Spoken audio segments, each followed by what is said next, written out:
This is Off the Break Podcast, presented by Silver Screen Insider.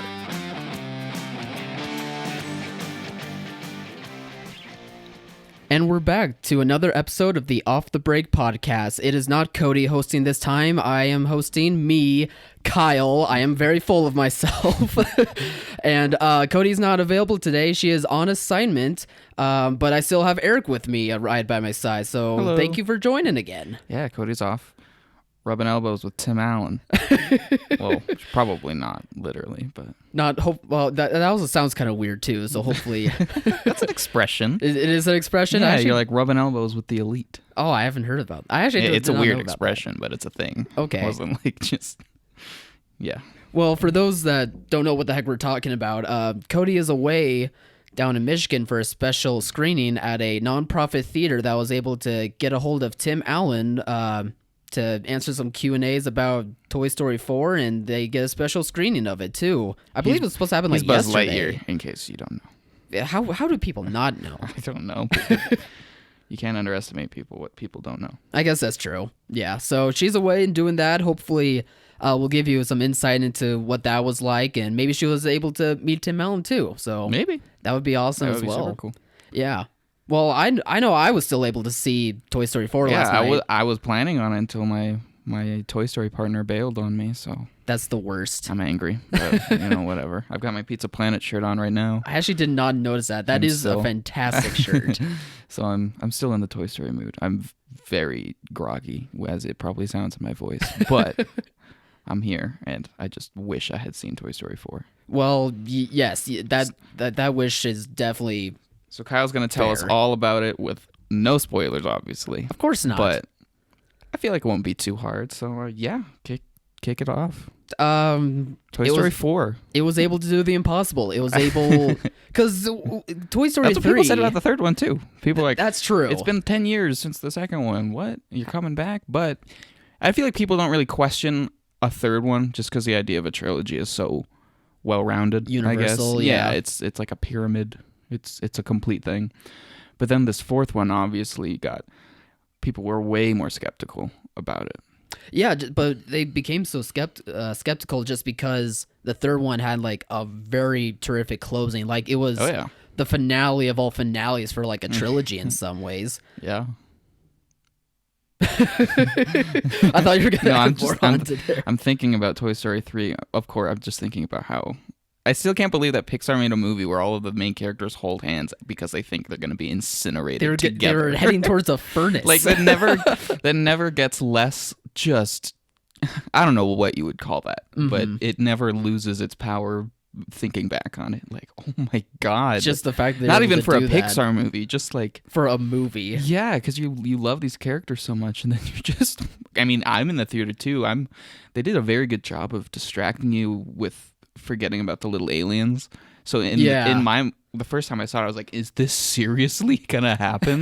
Like the fact that I even contemplated that, it's like, oh my God. What if they did just fall in and then the movie ended? In my mind, I was like, if this happens, at least they're going out together. Like, trying to find some sort of silver lining. Yeah. Well, I think for Toy Story 4, it's safe to say that it's not going that dark. Like it's actually I'm glad. There's no way they could have gone back to that place. They head towards two furnaces instead of one this time. Oh man. But no, this one, it's much more lighthearted than the third one was. But not in a bad way, because usually when you hear like, oh, it's more lighthearted, that means like it's it's easier. It's not as deep. Yeah, it's not as thought fulfilling maybe as you would like it to be. But no, it's lighthearted in the best ways, and it's because of these characters. Like these characters are able to enjoy spending time with this new kid and Bonnie that they have. They're enjoying spending time with her. They're going on this new adventure that doesn't feel so completely dark and sad for some of the time. Like the adventure is very serious, especially for the character of Woody, which he has a very good arc that I thought had a very terrific payoff to it. But it was still lighthearted in its own ways, and it's really funny too. I was telling you earlier, sure. I don't know if it's like a recency bias type thing, but I feel like this is almost like the funniest of the Toy Story series, and that's saying a lot because those movies are funny. Like I feel like that's just because in almost an uncanny way, at least for me and for a lot of people, they just grow up and evolve with you. So like I remember the first one, and then I saw the second one, and at the time of watching it, I remember laughing even more. I remember liking it even more. And then the third one comes out, and like I already said, it had been a long time. I'm a lot older at this point, but I think I was like 16 or something, and I see it, and I'm laughing hysterically at the stuff in it, and because it's just genuinely funny. Yeah, it's like this animated family film, but it just still appeals to that, and that's what I'm getting from the fourth one from a lot of people. Yeah, I mean, the fourth one does exactly what the rest of the Toy Story franchise does, as well as most other Pixar movies, is that they're still aimed towards children, and children are still able to gain laughter or enjoy these characters or have these lifelong lessons that are very not that are very impactful. But at the same time, though, it's like what you were saying, like it weirdly feels like each one gets more and more mature, more and more adult, while still aiming towards children. I almost just wonder if that's universally how all these movies are done, and we just don't realize it, or maybe like they are thinking like, okay, the demographic was at this age group at the time, but so let's still aim towards kids, but still continue with that initial demographic. My gut tells me it's not that calculated. Yeah, my gut tells me that it's just, they're little plastic toys, but they're so human. They're so real. Yeah. And they just have such strong personalities that so through and through. Mm-hmm. And because they take it seriously, the writing, they don't want to just rehash the same, emotional struggles or the same themes, because they want to see these characters continue to grow. And when you see characters grow along with you, then it just resonates so much stronger. Well, I've definitely felt the growing up part for the character of Woody. Like at the core of Toy Story 4, like this is a Woody-centric story. Like I don't think we've had a very Woody-centric story probably since Toy Story 2. If I just remember right. So this one feels very Woody-centric, and it's basically just Woody teaching this character Forky, who's fantastic, voiced by Tony Hale. Like I knew I was gonna love that character, but he kills. He's so funny, so innocent, and it's just so much fun to watch. But he's teaching this new character the ropes on how to be a toy for this one child, and how to be loyal to this child, and how to make sure this child's always happy every second of the day. And you start to see Woody kind of realizing, like, I'm kind of out of my prime despite me trying to be loyal to this kid. Yeah. And oh, no. It's kind of like a midlife crisis type of thing happening. Or maybe just in a more relatable way, someone who's being loyal to, I don't know, working with someone so close, or just being around people for so close. And after a while, you just feel something stale and you want something different, a new adventure of some kind maybe. And I thought that was very different for the Toy Story franchise. I don't think we've seen that part of Woody yet. And I think they went through that emotional toll and see his inner struggle. I thought that was all had a big payoff to it, and all worked very well. Yeah, I mean, based off those trailers, I knew this was going to be like a Woody existential type question.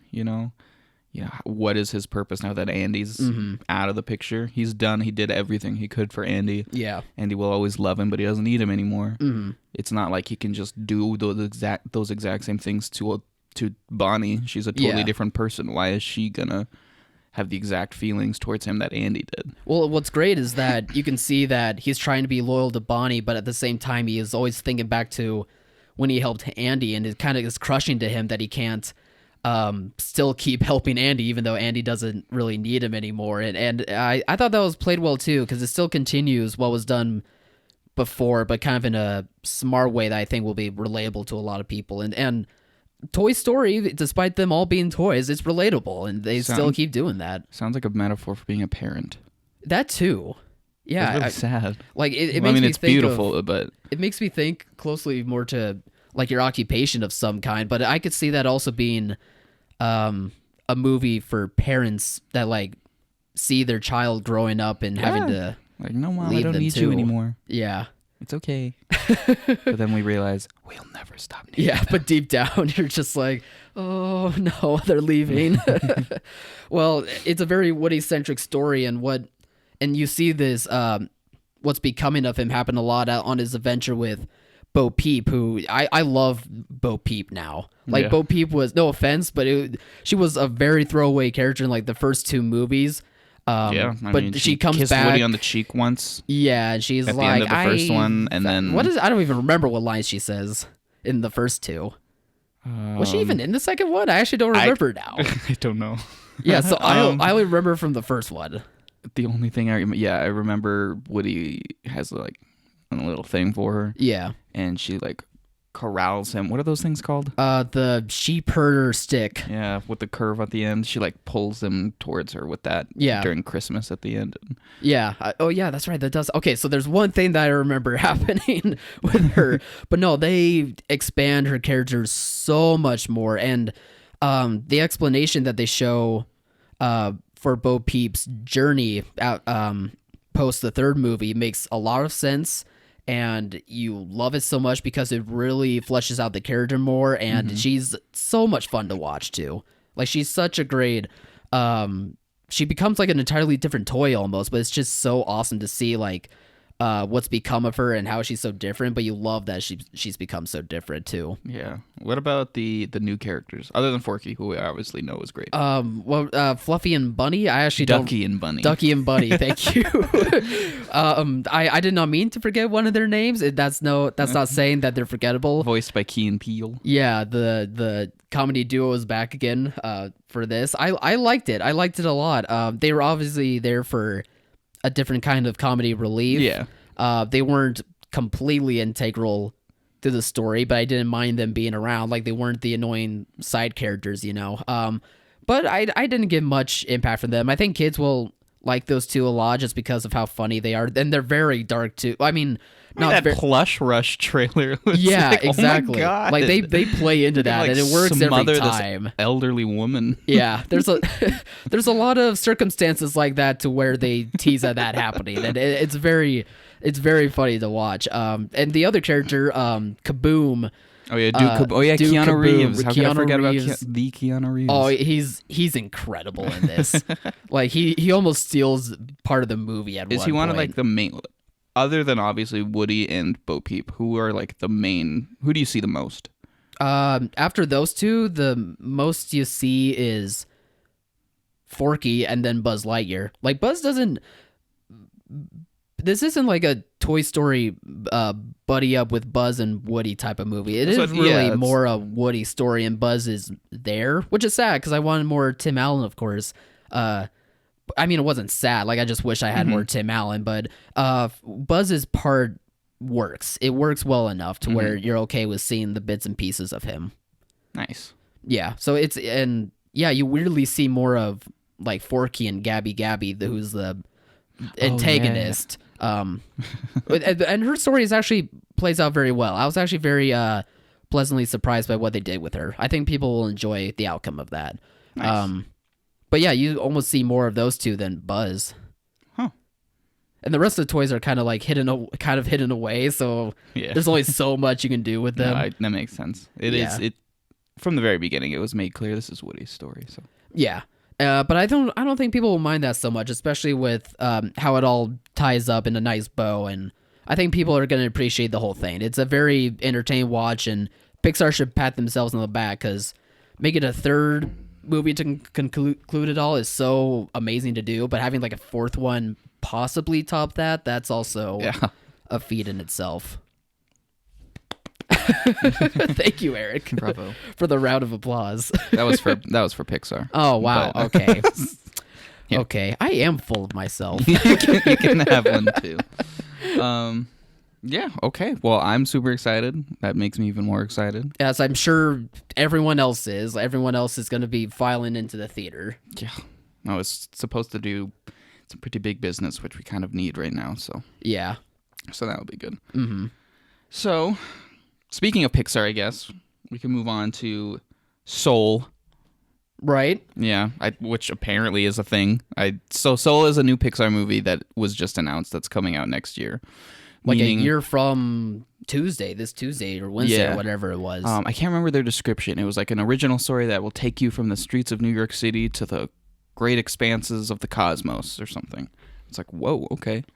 Yeah, I mean, you pretty much... Pixar's getting deep again. You pretty much nailed it right here. Pixar Animation Studios will take you on a journey from the streets of New York City to the cosmic realms to discover the answers to life's most important questions. So basically what you just said. I mean, I like that premise. But the cool thing about that is, like, we're now starting to see the future of Pixar that's not all sequels and prequels and all that come together, because Onward was already announced, and that looks great. Yeah, that's coming out before this in March next year. Which means that, next year we'll have 2 original Pixar movies, which I don't think has happened since 2015. Yeah, with Inside Out and The Good Dinosaur? Yep. I mean, Inside Out was fantastic. Good Dinosaur, it's so good. Always forget about. I haven't seen Good Dinosaur, and that's all. That's the only thing I hear. I only hear. It's fine. Yeah, it's the most paint by numbers Pixar movie, arguably, like, they've ever made. Well, that one had some production struggles, right? Like, they were actually having a hard time with it. Yeah, so. I think the director changed it maybe a couple times. Yeah, it was in development hell for a while, but it looks great. It's like vistas and stuff, beautiful. Yeah, but. No, I'm just excited to have 2 new original Pixar stories, because, for a while there it was a lot of spin-offs, prequels. Some of them were sequels. good. I mean, some of them were solid. Good, but taking Toy Story out of the equation, like, would you say any of them were better than the original one? Like, I don't know. As good as Monsters University, as enjoyable as it was, it's not even close to being better than Monsters, Inc. Yeah, I would say the same thing. Finding Dory isn't even close to being better than Finding Dory, Nemo. Yeah. Incredibles 2, it's a very good animation. Incredibles 2 is very good animated movie. That was some of the best action of that year, honestly. Yeah. But yeah, I don't think it'll. That was a great movie. I don't think it'll. Quite I don't want to take away from that, but I would say it's probably not as good as the first one. I would agree with that. Yeah. So yeah, I mean that's my basic point. So it's Toy Story is just the outlier, because Toy Story is always amazing. But what did we do to deserve 2 amazing sounding animated movies from Pixar in 1 year? Like, what? I don't know. They're what just... good luck charm did the world stumble upon to where they're like, oh, now there has to be 2. What did we do? But yeah, I'm happy, because, again, who cares? Who can believe what Bob Iger says with his time frame? But he said the foreseeable future, they're going to be focusing almost exclusively on original stories. Yeah. So I'm excited for that. Well, me too. I hope that I don't mind if they would keep going down that road for a while longer. It just felt like there was a couple of years in between to where it was kind of like going to sequels, and I mean they did Inside Out, and they had some other stuff in between, but it's like I'm ready for it wasn't that like to continue their new just stuff. Perfect golden streak that it was for so long there. Yeah, it was like, oh my god, every year that a Pixar movie is going to come out, and it's going to be one of, like, if not the best movie of the year. Yeah, they just had that power, and hopefully they can get back to that place. Yeah, so I mean, they might be able to do it with Soul. I mean, it kind of sounds like a loose sequel to Inside Out almost, but I don't think it's going to be. I think it'll be something completely different. But just by the sounds of it, it sounds like it'll be. I'm excited. Yeah, Pixar's killing it. Yeah, I mean, Pixar's killing it for sure. Nobody can compete. Well, I hope one day, like, Disney there could obviously be competition. animated. Disney animation. So that kind of leads us into this, just because I thought it would be fun and funny to talk about. So, Kyle, just talk about that. I forgot about that. Talk about that juxtaposition between when you were watching the trailers. Right. It's interesting when you think about it. So before watching Toy Story 4, of course, there were trailers, and they showed some of the new ones that came out. There was the new Angry Birds 2 trailer. That has solid animation. The jokes were funny. Like, trailer was constructed well. Then there was Trolls World Tour. These big a new studio trailer. Polished animated movies. Yeah, the animation looks great. It looks like it's going to aim well towards kids. This and that. Like, they're all good. It may not be your thing, but it looks like a polished, well put together animated movie. Yeah, and then it came across another trailer after that. Came across that just was wildly not comparable to the rest of them. This anime movie called Arctic Dogs. The trailer hasn't been released yet online, I don't think. I tried to find it. But. Yeah, it hasn't released online, so you guys can't check it out yet. But if you see Toy Story 4, I imagine that trailer is going to be playing then. and it's just miles less in terms of quality as compared. Like the animation is not good. The construction of the trailer is just laughable, and it saddens me more than anything. I feel like people know those types of movies when they see it, because the area of animated family films is so dominated by Disney and Pixar.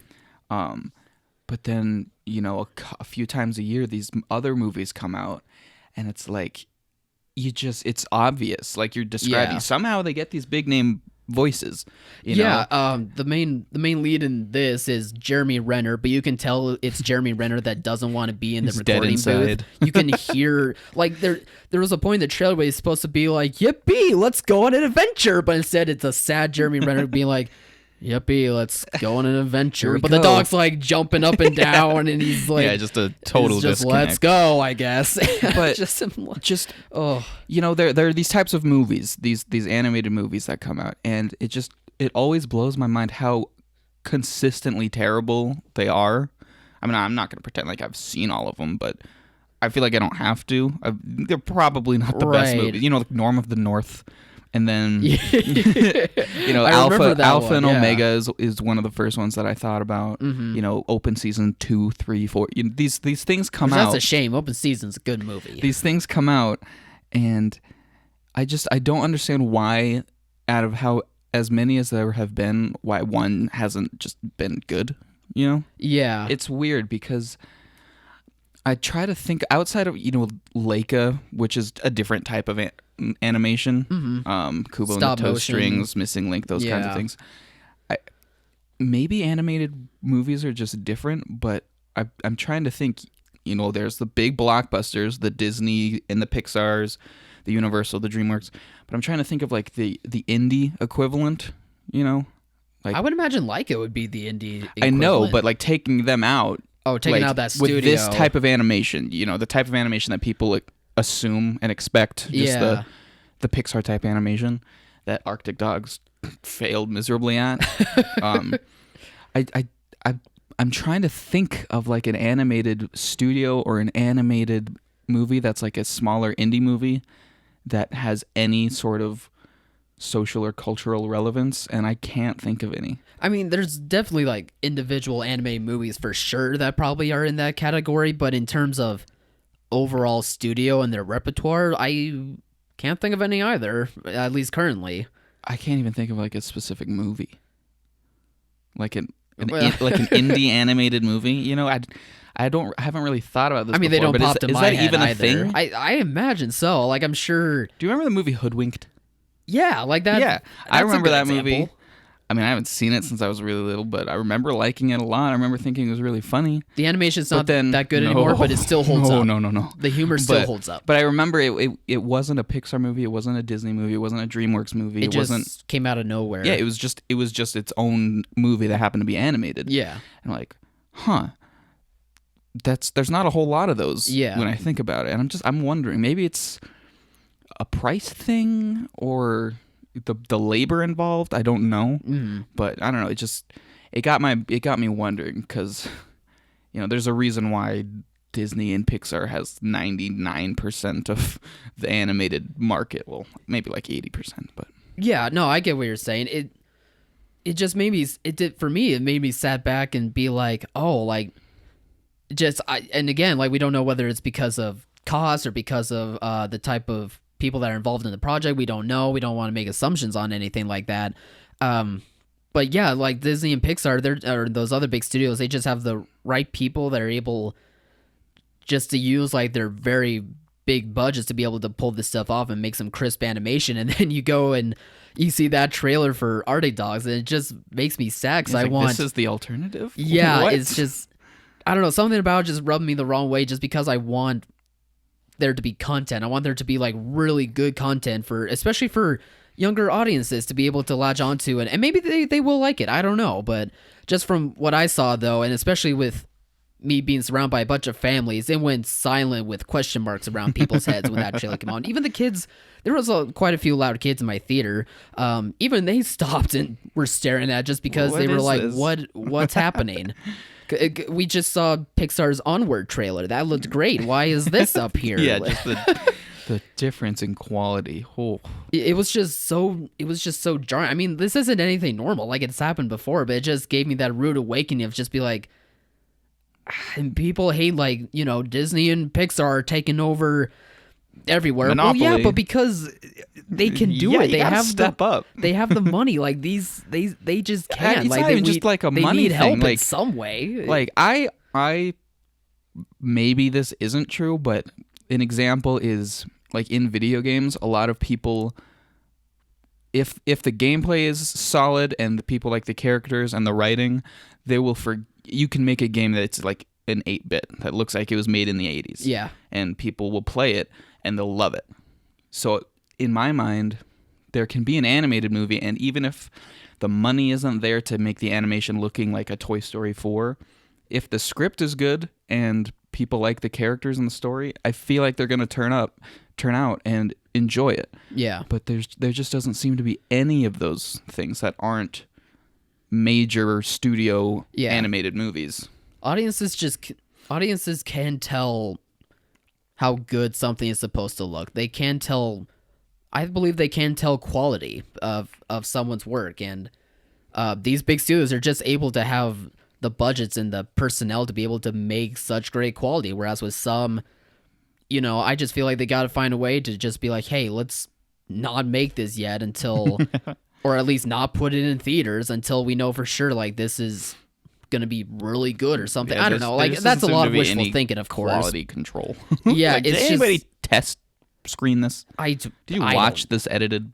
the final product of this trailer? It almost feels like they just looked at it and were like, close enough. Just get it out. Nobody's going to see it anyways. Which that happens for sure with especially a lot of big studios, of course, but this one especially, when it's supposed to be like targeting a younger audience so that way they can go to the theaters to be able to see it, that just was what was grinding my gears. Yeah. And who knows, maybe this will be an indie animated darling, but judging from a sad Jeremy Renner saying Arctic a poop Fox, joke, the underdog that'll snag the best animated it could be film Balto, Oscar. but it won't be Balto, but it could be Balto, which is another underrated gem.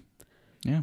And anyway, that was it just got me thinking. So if any of you out there can think of some sort of more indie, unknown animated movie that's good, that's good. Try to spread the word about it. I guess I don't know. I like the idea of indie animated movies, but they just don't seem to exist really.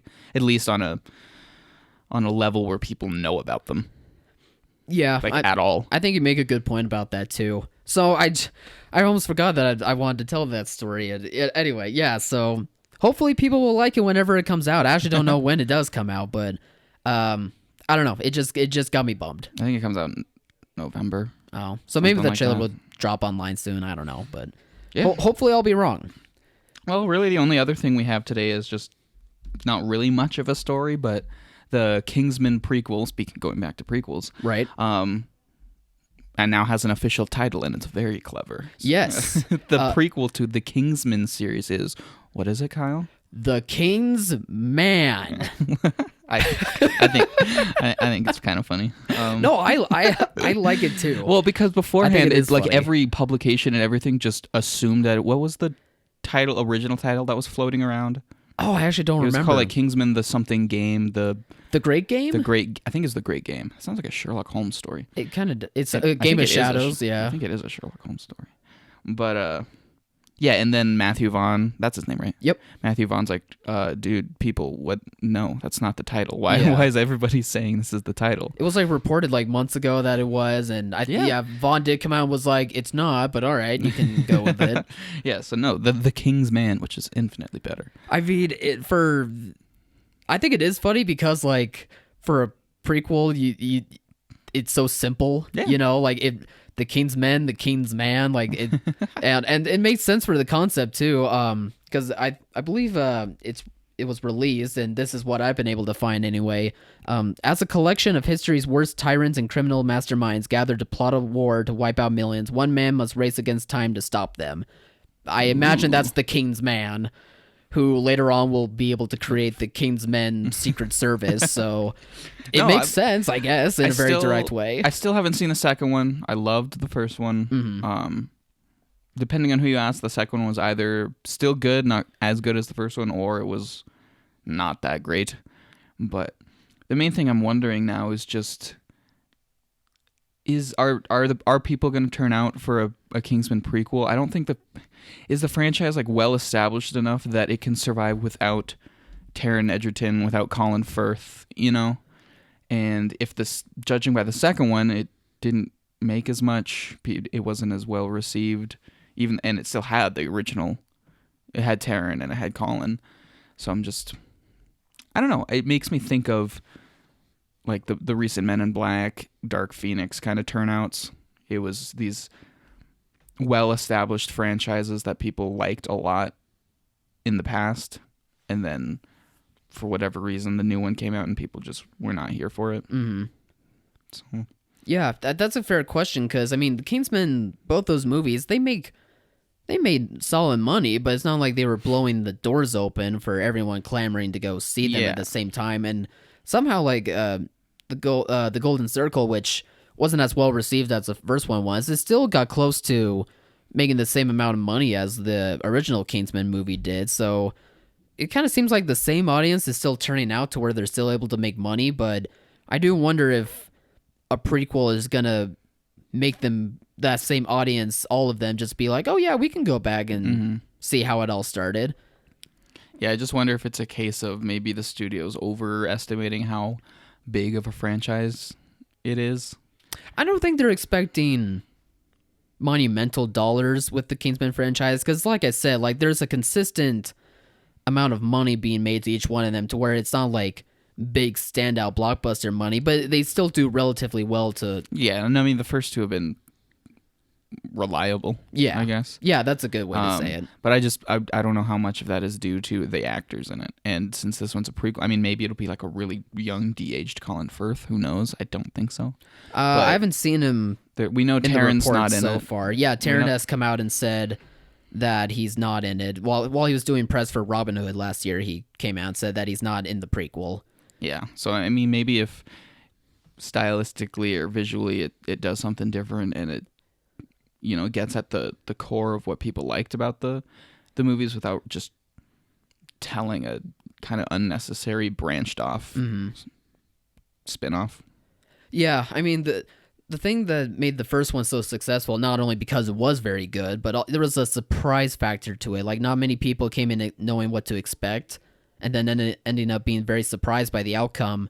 But I think over time, especially when you have the same director kind of working on this stuff, like it kind of becomes stale. Unless Vaughn is able to come up with something to make it even more different compared to like the first two. I don't know. Yeah, there's a what will be different. There's a fine line between one, like an artist or a creator or an author, really knowing the universe and the characters and having something to say with it, and being able to continuously change. Like Toy Story, you know, there's 4 of them, but all of them tell a different theme. They all expand in different ways. It's Animation the same characters. gets better constantly. Yeah. The animation's fantastic there, by the way. But anyway. They're continuously pushing themselves into a new direction. And again, some people liked it, a lot of people didn't like it. But the main criticism of the second Kingsman was that it was just really more of the same.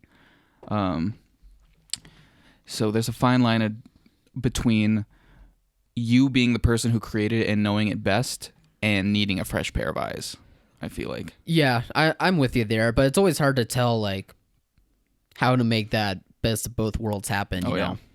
So. Yeah. Despite all that, though, personally, I'm actually looking forward to this one. Yeah, I like the universe. Yeah.